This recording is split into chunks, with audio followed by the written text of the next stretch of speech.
আসসালামু আলাইকুম রহমতুল্লাহি ওয়া বারাকাতুহু।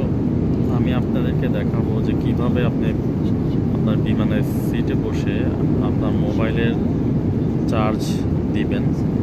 ব্যাপারটা খুবই সহজ। বিমানের সিটে আপনার সামনে যে স্ক্রিনটা আছে সেই স্ক্রিনটাতে টাচ করলে দেখবেন যে এখানে এই ব্লু রঙের বাতি জ্বলে ওঠে। সেই ব্লু রঙের বাতির ভিতরে আপনার এই যে দুইটা দেখতেছেন এগুলো হলো ইয়ারফোনের জ্যাক, আর বাকিগুলো চার্জার। এখানে ইউএসবি বি এবং ইউএসবি সি পোর্ট আছে।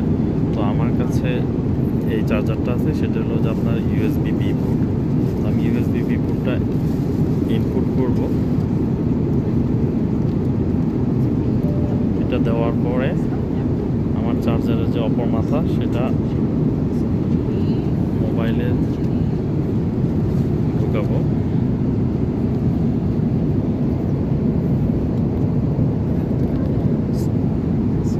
এই যে আপনারা দেখছেন যে চার্জ হচ্ছে। ধন্যবাদ সবাইকে।